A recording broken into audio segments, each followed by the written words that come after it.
Welcome to సినీ జోష్. నేను మీ మహా. హీరో కావాలని ప్రతి ఒక్కరు కలలు కంటుంటారు, కానీ ఆ కళని నిజం చేసుకునేది మాత్రం కొందరే నిజం చేసుకుంటారు. మరి అలా నిజం చేసుకున్న వ్యక్తి ఎవరు అని అంటే వెంకట్రామయ్య గారి తాలూకా అంటూ మన ముందుకి హీరోగా ప్రవేశం అవుతున్నారు మన దినేష్ గారు అనమాట. సో దినేష్ గారిని ఆయనతో మాట్లాడి అసలు ఆయన జీవిత విశేషాలు, అలాగే సినిమా ఆఫర్ ఎలా వచ్చింది, సినిమా విశేషాలు అన్నీ కంప్లీట్గా తెలుసుకునే ప్రయత్నం అయితే చేద్దాం. నమస్తే సార్. నమస్తే అండి. ఎలా ఉన్నారు? సూపర్. మీరు బాగున్నారా? నేను కూడా సూపర్ గా ఉన్నాను సార్. సూపర్. అసలు హీరో అవ్వాలని ప్రతి ఒక్కరు కలగంటారు, కానీ మీరు స్క్రీన్ మీద హీరోగా మిమ్మల్ని చూసుకోబోతున్నారు. ఆ ఫీల్ ఎలా ఉంది సార్? ఆల్రెడీ ఇంతకుముందు జేఎం పంచాయతీలో చేశానండి. ఇది నా సెకండ్ ఫిల్మ్.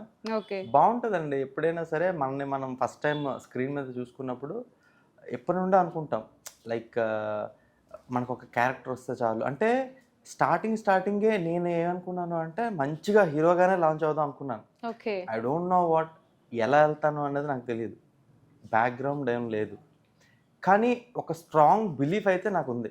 ఓకే. దానికి కారణం ఏంటి అంటే తేజ గారండి.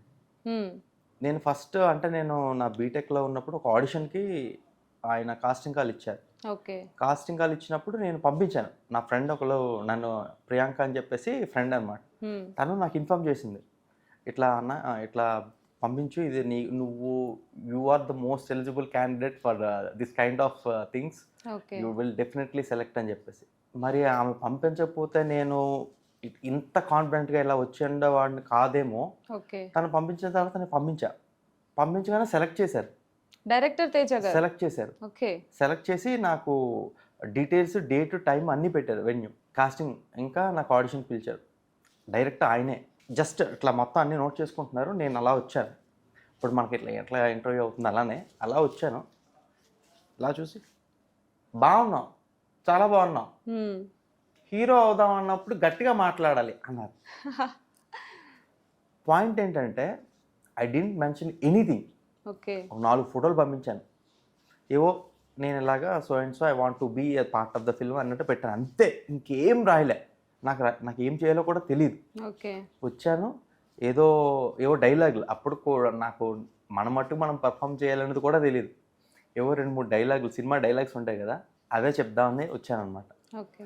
ఆయన అట్లా బాగున్నాం, హీరోలా ఉన్నాం అని అనగానే ఇంకా కాన్ఫిడెన్స్ వచ్చి మామూలుగా కాదు, లైక్ ఒక నాకౌట్ ఇచ్చినట్టు అన్నమాట, ఒక బ్లో. ఎస్, మరికన్నా నో డీవియేషన్ అండి అప్పటి నుండి. ఓకే. స్ట్రాంగ్ అనమాట. ఎలా పడింది అంటే ఒక పంచ్, అంటే నాకౌట్ ఇస్తే బ్లాక్ అయిపోద్ది కదా మైండ్, అట్లా అనమాట. అప్పుడు డిసైడ్ అయ్యా, నో క్వశ్చన్ వాట్, ఒక సూపర్ స్టార్ మేకర్, ఒక star maker, he's the star maker. అలాంటి స్టార్ మేకర్ నన్ను చూసి బాగున్నావు, హీరోలా ఉన్నావు, బాగా వచ్చావు, గట్టిగా మాట్లాడు అని ఇట్లా చెప్పారు. సో ఓకే, నేను మాట్లాడడం అనేది అప్పుడు భయంగా వచ్చాను అనమాట.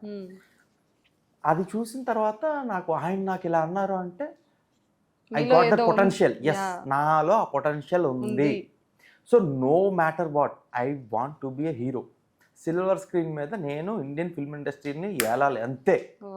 ఇంకా నో క్వశ్చన్ వాట్. ఇంకా అక్కడ నుండి స్ట్రగల్స్ అనమాట. ఓకే. ఆ తర్వాత రాలేదు. గోవిందా.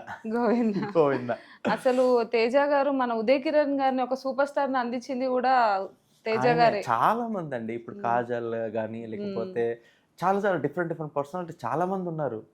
అందరినీ ఆయనే ఆడిషన్ చేసేసి లైక్ ఇచ్చేసి స్క్రీన్ మీదకి తెచ్చారు. అలాంటి ఆయన నన్ను అట్లా చేయడం అనేది చాలా చాలా చాలా ఇంపాక్ట్ క్రియేట్ చేసింది. ఇంకా అక్కడ నుండి నో క్వశ్చన్స్ అండి. ఇంకా హీరోయే అవుతా, హీరోకైనా లాంచ్ అవుతా. చాలా మంది డిస్కస్ చేస్తారు, చాలా మంది వెనక్కి లాగుతారు, నెగిటివ్ కామెంట్స్ కూడా చాలా ఉంటాయి. లైక్ ఇప్పుడు నీకు ఏం బ్యాక్గ్రౌండ్ ఉంది, చాలా ఫిల్మ్ ఇండస్ట్రీ అంటే కొంతమందికి మాత్రమే, నీ వరకు రానివ్వరు, you can't, you cannot, you won't, these kind of చాలా విన్నా. బట్ అదేదో అన్నట్టు చెవిటి కప్పలాగా ఏమి పట్టించుకునేవాడిని కాదు.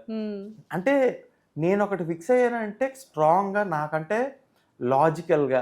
అంటే మనకి ఏంటండి, మనం బాగా మాట్లాడగలమా, రూపం కొంచెం బాగానే ఉందా, మనకు పర్సనాలిటీ ఉందా, డ్యాన్స్ చేయగలుగుతామా, లేదంటే డైలాగ్ డెలివరీ పర్ఫామ్ చేయగలుగుతామా, ఇవన్నీ ఉన్నప్పుడు వాట్స్ రాంగ్ ఇన్ గెటింగ్ అక్కడ వెళ్ళడానికి, ఆ ప్లేస్కి వెళ్ళడానికి ఏంటి అడ్డుతుంది? అవును. మన lack of confidence, lack of patience or lack of support, ఈ మూడు నాకు కొన్ని అటు ఇటు అయినా సరే by God's grace and my parents support చాలా సపోర్ట్ చేశారండి. Without the support, without my family, మా మదర్, ఫాదర్, మా మామయ్య అండ్ మా బాబాయ్, మా తిరుమల బాబాయ్ ఆయన, మా తమ్ముడు కూడా, every person did their support and give their support. మా ఫ్రెండ్స్ కూడా, ఈవెన్ మా ఫ్రెండ్స్ కూడా, అరే నువ్వు వెళ్ళరా బాయ్, నువ్వు వెళ్ళు అంటే. కొంతమంది ఉంటారు మనకి డ్రాబ్యాక్ చేయడానికి. అంటే ఫ్యామిలీ సపోర్ట్ ఉండడం కూడా మీకు అదే ఫస్ట్ అచీవ్మెంట్ అదే అని చెప్పాలి. 100% అండి. అంటే ఫ్యామిలీ ఇప్పుడు చూడండి, మళ్ళీ బ్యాక్గ్రౌండ్ అట్లా ఏం లేదు, నా family basically we are middle class అయినా సరే ఒకటి ఏంటి అంటే వాళ్ళకి కూడా భయం. అరే ఇంజనీరింగ్ చేశాడు, ఇంత మంచి జాబ్ వచ్చింది, జాబ్ చేసుకుంటే లైఫ్ హ్యాపీ ఉంటుంది కదా, ఇది సినిమా సినిమా సినిమా అంటూ ఉంటున్నాడు, ఎప్పుడు వస్తుంది అంటే టైం పడుతుంది కదా, ఆఫర్ వచ్చే వరకు స్ట్రగుల్స్ ఉంటాయి, చాలా స్ట్రగుల్స్ ఉంటాయి, టైం పడుతుంది. ఇవన్నీ చూసి వాళ్ళు కూడా ఒక సర్టెన్ పాయింట్ ఆఫ్ టైంలో అనుకునేవాళ్ళు, కొంచెం బాధపడేవాళ్ళు. మళ్ళీ నేను ఇంకేమైనా నన్ను అంటే నేను ఏమైనా ఫీల్ అవుతానేమో, డిస్కరేజ్ అయిపోతానేమో, ఏమైనా అనేవాళ్ళు కాదు అట్లా. బట్ వన్ ఫైన్ డే మా సుబ్రహ్మణ్యం సార్ అని చెప్పేసి నాకు బయాలజీ మా స్కూల్లోనే, ఆయన మా స్ట్రీట్లోనే ఉంటారు. ఆయన ఒక మాట అన్నారండి, don't be rigid, just be little flexible అని. అరే గట్టిగా అంటే ఎప్పుడైనా ఏదైనా మనం పని స్టార్ట్ చేసినప్పుడు కానీ ఏదైనా మరి చాలా గట్టిగా ఉండిపోయాం అనుకోండి, అది ఇరిగిపోతుంది, కర్ర తీసుకోండి ఇరిగిపోతుంది. లిటిల్ బిట్ ఫ్లెక్సిబుల్ ఉందనుకోండి, అడ్జస్ట్ అయిపోయి వెళ్ళిపోగలుగుతాం. ఆ డైలాగ్ నాకు ఎక్కడో తగిలిందండి. Trust me. అవును కదా, మరీ అంటే మనం కూడా కొంచెం ఆలోచించాలి కదా, డైరెక్ట్గా హీరోకే లాంచ్ అయిపోవాలి అంటే అది కూడా కొంచెం కష్టమే కదా. సరే ఇంకేదైనా చేద్దాం ఎట్లా అట్లా అనుకున్నప్పుడు. అండ్ ఇంకోటి ఏంటంటే నేను కేరింత అండి, దిల్ రాజు కేరింత, ఆయన కేరింతకు పెట్టారు. అందరూ చాలా మంది న్యూ యాక్టర్స్ లక్షల మంది వచ్చారు. ఫస్ట్ సెలెక్ట్ నా రోల్ నెంబర్ 1 నాదే అని, ఫస్ట్ సెలెక్ట్ అయింది నేనేని. అందులో కూడా చేశాను, కేరింతలో చేశాను. చేసిన తర్వాత డిఫరెంట్ రీజన్స్ వల్ల హుద్ వచ్చింది. అప్పుడు ఈ డిఫరెంట్ కారణాల వల్ల స్క్రిప్ట్ మారి XYZ ఫ్యాక్టర్స్ వల్ల అది కూడా మంచి రోలే, మంచి పాజిటివ్గా ఉండేది. అక్కడ అది పోయింది. అక్కడ కొంచెం డిసప్పాయింట్ అయ్యారు. అంటే అందరికీ తెలుసు అప్పుడు మా టీవీలో, మా మూవీస్ అన్నిట్లో కూడాను మా షో ఆడిషన్ టేప్ మొత్తం టెలికాస్ట్ చేశారనమాట. ఇంకా అందరు కూడా మనోడు హీరో అయిపోయాడు, కట్ చేస్తే అక్కడ ఫసక్ అంటే ఏం లేదు. అప్పుడు మళ్ళీ కొంచెం డిసప్పాయింట్ అయ్యారు. ఈయన ఎప్పుడైతే ఈ మాట చెప్పారో కొన్ని చిన్న ఫిల్మ్స్ చేశానండి, టెలిఫిల్మ్స్ చిన్నవి. అంటే లైక్ కొన్ని యాప్స్ ఉంటాయి కదా, ఎంటర్టైన్మెంట్ యాప్స్, అందులో ఒక ఫిల్మ్ లాగా చేశాను. అందులో మనకి అలాగా కొన్ని చేయడం వల్ల మనకి వాళ్ళకు కూడా నమ్మకం వచ్చింది, person is doing something, okay let him push, at least don't bring him down, back pull చేయొద్దు, ఆడేదో ఒకటి చేయగలుగుతున్నాడు, ఆడికి ఏం లేకపోయినా, మనం ఏం సపోర్ట్ ఇవ్వకపోయినా, మన ఫ్యామిలీలో ఏం లేకపోయినా వెళ్తున్నాడు, సరే వెళ్ళని, ఎంతవరకు వెళ్తాడు, ఎలా వెళ్తాడో చూద్దాం, అండ్ మాత్రం ఇబ్బంది పెట్టొద్దు అన్నట్టుగా మా వాళ్ళు ఉన్నారు. And I'm really thankful to my first director Vijay Kumar Kalverapu for giving me honestly such a wonderful role. Definitely అండి, నాకు ఆడిషన్ పెట్టి క్లియర్గా ఆడిషన్ చేసి నా ఫస్ట్ సినిమా జయమ పంచాయతీలో నాకు ఆ పంతులు గారు గెటప్ ఇచ్చారు, అండ్ అల్లరి చిల్లరగా ఐఎమ్ సో మచ్ హ్యాపీ అనమాట. లైక్ ఆ రోల్ ఆల్మోస్ట్ అంటే మందు సిగరెట్ ఇట్లా కాదు కానీ యాక్చువల్లీ ఆ క్యారెక్టర్కి అంటే నా వరల్డ్లో నేను ఉంటానండి, I live in my world, except that అదేంటి మందు సిగరెట్ అంటే ఆ క్యారెక్టర్కి అది ఉంటాయి, అల్లరి చిల్లరగా తిరుగుతాడు, ప్రశాంతంగా ఇన్నోసెన్స్ ఉంటుంది, అందరితో తిరుగుతాడు, యానిమల్స్తో ఉంటుంది, ఆల్మోస్ట్ దగ్గరకు ఉంటుంది, కిచ్చలు అలాగే ఉంటుంది. నేను కూడా మీ క్యారెక్టర్ సిమిలారిటీస్ అలాగే ఉంటుంది. హ్యాపీగా నేను చాలా ఎంజాయ్ చేశాను. Thanks to my first director Vijay Kumar Kalverapu garu, thank you so much for giving me such a wonderful opportunity. And thank you Suma garu for making me, అంటే జనాలందరూ రికగ్నైజ్ నన్ను చేయగలుగుతున్నారంటే because of you. Because the way you promote and because the way you supported me, thank you so much. ఆ తర్వాత మళ్ళీ ఆ cinema చూసి నాకు ఇప్పుడు వెంకటరామయ్య గారి తాలూకులో ఇచ్చారనమాట. ఓకే. మరి వెంకటరామయ్య గారి తాలూకా ఆఫర్ ఎలా వచ్చింది సార్? ఇందులో లీడ్ రోల్ చేస్తున్నారు కదా, సో డైరెక్టర్ గారు మిమ్మల్ని ఎలా అప్రోచ్ అయ్యారు అండ్ మీ అంటే ఈ రోల్ రావడానికి గల కారణాలు ఏంటి? ఇది కూడా ఒక డిఫరెంట్ స్టోరీ అండి. ఇప్పుడు ఆఫ్టర్ అంటే జయమ్మ పంచాయతీ టైంలోనే నేను ఆ సినిమా చేసిన తర్వాత మా విలేజ్లోనే ఒక పర్సన్ ఉంటారనమాట. ఆయనకి మాకు విలేజ్ మా ఫాదర్ వాళ్ళ విలేజ్లో మా పక్కింట్లోనే ఒక ఆయన ఉంటారు. ఆయనకును డైరెక్టర్కి పరిచయం. ఓకే. మాకంత కనెక్షన్ అయితే లేదు. అంటే బికాస్ వి లివ్ ఎట్ పాలకుంటలో మేము ఉంటాం అనమాట. ఓకే. వాళ్ళు ఆయనకి నా నంబర్ ఫార్వర్డ్ చేసి నాకు కూడా ఈ నంబర్ నాకు ఇచ్చి this person is so and so డైరెక్టర్గా ట్రై చేస్తున్నారు, మీకు ఏమైనా హెల్ప్ అవుతారేమో అని నాకు ఆయన కాంటాక్ట్ ఇవ్వడం, ఆయనకి నా కాంటాక్ట్ ఫార్వర్డ్ చేసి ఇలా జయమ్మ పంచాయతీలో ఈయన చేశారు హీరోగా, బాగా చేస్తారు, మంచి అంటే బాగా అందరితోని కలిసిమెలిసి ఉంటారు, మీరు చూడండి అని చెప్పేసి ఆయన ఇచ్చారనమాట. అసలు సచ్ ఏ వండర్ఫుల్ పర్సన్. అసలు నాకు డైరెక్ట్ కాంటాక్ట్ కూడా లేదు. సో మా డైరెక్టర్ సర్టెన్ టైం పీరియడ్లో నేను ఇక్కడ ఇలానే ఆడిషన్స్ డిఫరెంట్ స్టోరీస్ వినడానికి వచ్చినప్పుడు ఒక కాస్టింగ్ కాల్ పంపించారు. నాకేమనుకున్నా నేను అంటే సపోర్ట్ కదా, లైక్ నాకు ఓకే నా డిఫరెంట్ ఇంకొక కథ చేయడానికి నాకు ఒక పంపించారేమో, నేను పంపిస్తాను, ఓకే సార్ థ్యాంక్ యూ అని పెట్టాను. సార్ సినిమా నాదేను సార్ అన్నారు. ఓకే. ఐ వాజ్ షాక్డ్ అనమాట. ఓ మై గాడ్ ఈయనేనా, సూపర్ అండి. అయితే ఒక లోపల నాకు మీరు డైరెక్ట్గా చెప్పొచ్చు కదా, నాకు పంపించడం ఏంటి, నాకు అడగచ్చు కదా, సరే నేను వస్తాను అని చెప్పేసి నేనే కాల్ చేద్దాం అనుకున్న లోపు ఆయనే కాల్ చేశారు. ఓకే. సార్ మీరు ఒకసారి ఆఫీస్కి రండి సార్ అన్న, సినిమా నాదే అని ఆఫీస్కి రండి సార్ మనం మాట్లాడదాం. ఇంకా ఐ వాజ్ లైక్ Cloud9 అనమాట. అరే ఆయన పిలిచారంటే మనకే లీడ్ రోల్ వస్తుంది అంటే ఎప్పుడు నుండో ఇవి అవే టెక్స్టింగ్ లైక్ ఏవో పంపిస్తున్నారు అట్లా అని చెప్పేసి అనుకున్నాను. పిలిచారు, వెళ్ళాం. వెళ్ళగా నాకు ఆడిషన్ ఏం చేయలేదండి, కూర్చోబెట్టారు, కథ చెప్పారు. అండ్ అప్పటికే నేను డెస్పరేట్ ఉన్నాను. డెస్పరేట్ ఇన్ ది సెన్స్ మధ్యలో ఒక చిన్న ఫిల్మ్స్ చేసాం కానీ కంప్లీట్ అవ్వట్లే అవి. ఓకే. కొన్ని సగం వరకు వచ్చి ఆగిపోవడం, అంటే చిన్న బడ్జెట్ బయటికి రావట్లేదు. ఇంకోటి కంప్లీట్గా చేసాం, ఒక శివం శైవం అని చెప్పేసి అదొక ఫిల్మ్ కూడా చేసాం. అది సర్టెన్ స్టేజ్ వరకు వచ్చి హోల్డ్లో ఉంది, ఇంకా రిలీజ్కి రెడీ ఉంది. ఇది మెయిన్ అనమాట. చెప్పిన తర్వాత ఇంకా పెద్ద మూవీ పడాలి ఏంటి అని స్టోరీ అంతా నెరేట్ చేశారండి. స్టోరీ నెరేట్ చేసినప్పుడు అయితే I'm interlinked to every person. నా ఫ్యామిలీలోని పర్సన్స్ కనిపిస్తున్నారు, మా పక్కింటి వాళ్ళు కనిపిస్తున్నారు, వాళ్ళ తాలూకు ఫ్రెండ్స్ కనిపిస్తున్నారు, అంటే కొంచెం రిలేషన్ ఉంటుంది. మిడిల్ క్లాస్ మొత్తం అందరికంటే నా సర్కిల్లో ఎవరెవరు ఈ క్యారెక్టర్ని తనతోని, ఈ క్యారెక్టర్ని వాళ్ళతోని ఇలా పోల్చుకుంటున్నా. క్లైమాక్స్కి వచ్చినప్పటికీ ఇంకా కళ్ళ నుండి నీరు వచ్చేసాయి అనమాట. ఒక డైలాగ్ చెప్పారు, ఐ వాజ్ లైక్ మా తాతయ్య గుర్తొచ్చారు. మా తాతయ్య చనిపోయారు. ఆయన అంటే లైక్ దామోదరరావు గారు, కృష్ణవేణి, మా అమ్మమ్మ, తాతయ్య, వాళ్ళ దగ్గర ఉండే నేను అన్నీ వాళ్ళే నన్ను చూసుకున్నారు. అలాంటి చెప్పినప్పుడు I was so connected, so rooted. అప్పుడు అనిపించిందండి దట్ ఎలా అయినా సరే దేవుడా, ఎలా అయినా సరే నాకు ఈ కథలోని ఈ సినిమా నేను చెయ్యాలి, నేనే చెయ్యాలి. అది ఏమవుతుందో తెలియదు, ఎన్ని మొక్కుకున్నానో నాకే తెలుసు. యా. ఆ తర్వాత చెప్పారనమాట, ఇట్లా సార్ మనం మాట్లాడదాం సార్, మీకు ఎలా అనిపించింది అన్న. సార్ ఫ్యాంటాస్టిక్ సార్, ఎలా అనిపించడం ఏంటి సార్, ఇంత మంచి సినిమాని పెట్టుకుని ఎలా అనిపించడం ఏంటి సార్, మామూలుగా కాదు సార్ అని చెప్పేసి అన్నారు. అన్న తర్వాత మీకు బాగా అనిపిస్తే మనం మాట్లాడదాం సార్ అన్నారు. మీకు ఓకే కదా అన్నారు.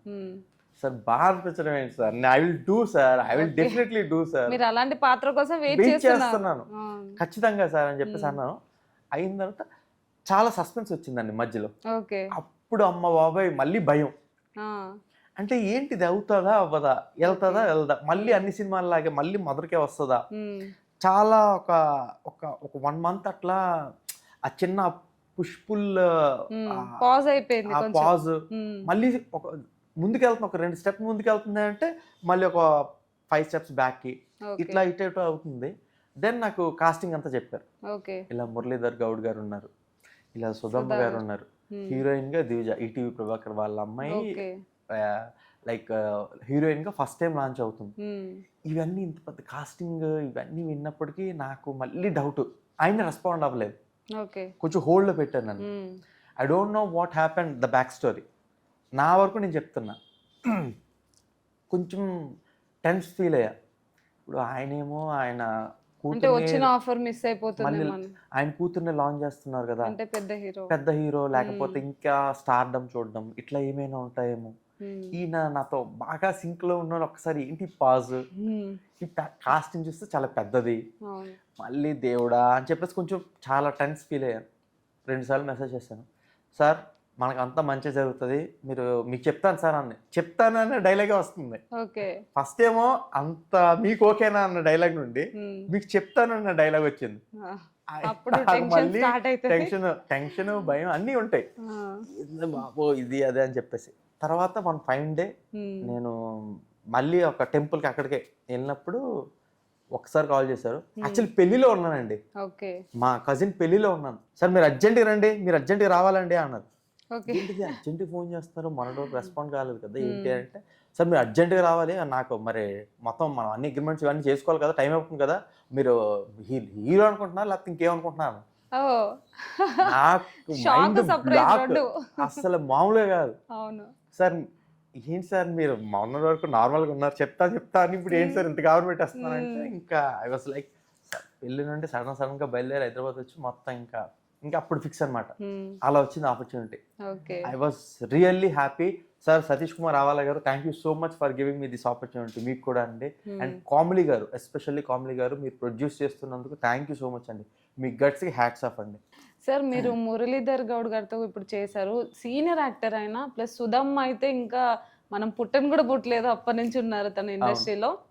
సో ఆమెతో వర్క్ ఎక్స్పీరియన్స్ ఎలా ఉంది సార్? సుధమ్మ గారు సెట్లో ఎలా ఉండేవాళ్ళు? అస్సలు ఆమె అంటే మనందరం ఎట్లా ఊహించుకుంటాం అంటే, మనం పుట్టకముందప్పటి నుండే ఆవిడ ఆర్టిస్ట్, సూపర్ స్టార్స్తో వర్క్ చేసిన ఒక ఫంటాస్టిక్ పర్ఫార్మర్. అంటే ఆవిడ రాగానే ఒక సెట్ అంతా ఒక అలర్ట్నెస్ ఉంటుంది. సెట్లోకి వచ్చిన తర్వాత అందరిని విష్ చేసిన తర్వాత లైక్ మనల్ని అంటే మనం అమ్మో మేడం ఉన్నారు లేకపోతే ఎట్లా ఏ ఉండదు, మొత్తం అందరినీ కంఫర్ట్ చేస్తారు. ఇలా నాన్న దినేష్ అని ఒక ట్యాప్ చేయడం, ఇలా అనడం, అంటే లైక్ బేబీ మన పిల్లల్ని చూడండి ఎలా ట్రీట్ చేస్తారు. మా పెద్ద అబ్బాయి, మా చిన్న అబ్బాయి, లేకపోతే మా అమ్మాయి అన్నట్టు అలాగా ప్యాంపర్ చేసి నువ్వు ఇలా చెయ్యి, నువ్వు ఇలా చేస్తే బాగా అనిపిస్తుంది అని చెప్పడం, జోకులు వేయడం, వాళ్ళ పాత అంటే బ్యాక్ స్టోరీస్, మేము ఇలా చేసేవాళ్ళం ఇప్పుడు కదా ఇలా ఉంది అంటే అప్పటికి ఇప్పటికీ ఆ డిఫరెన్స్ చెప్పడం, ఇవన్నీ చెప్పేవాళ్ళు. చాలా చాలా చాలా వండర్ఫుల్ అండి. చాలా ఫ్రెండ్లీగా ఉండేవాళ్ళు. చాలా అంటే డిఫరెంట్ మా అందరితో కలిసి తినేవాళ్ళు. అంటే అదొక వైబ్ అంతే, లైక్ ఏ ఫ్యామిలీ. ఏం అంటే మనం బయటకు వచ్చి మళ్ళీ చూస్తే ఆమె స్టార్డమ్, మా స్టేచర్ ఇవన్నీ వేరు. మనం కూర్చున్నప్పుడు అందరం ఒకటే, అంతే ఫీల్ అంతే. ఇంకా కంఫర్ట్ లెవెల్ మీకు ఇచ్చిరా? 100%, 100% అన్నమాట. ఓకే. సుధా గారు ప్రతి ఒక్క హీరోతో చాలా పెద్ద పెద్ద స్టార్లతో యాక్ట్ చేయడం జరిగింది కదా. సో మూవీ మీ వెంకటరామయ్య గారి తాలూకా మూవీ సెట్ లో ఉన్నప్పుడు ఏదైనా మంచి మెమోరీస్ ఏమైనా మీతో షేర్ చేశారా సార్? మెమరీస్ అంటే అప్పట్లో ఇలా ఉండేది, ఇప్పుడు ఇలా ఉంటుంది. అప్పుడు లైక్ అదే ఈ క్యారవాన్ కల్చర్ ఇవన్నీ ఉండే కదా. అంటే మా దాంట్లో కూడా క్యారవాన్ ఏం లేదులేండి, చిన్న బడ్జెటే కదా. అంటే అప్పుడు మేమందరం ఇలానే ఉండేవాళ్ళం. అంటే ఆ టైంకి మేము చేస్తున్న సినిమాకి బాగా కనెక్ట్ అయ్యారు ఆవిడ కూడా.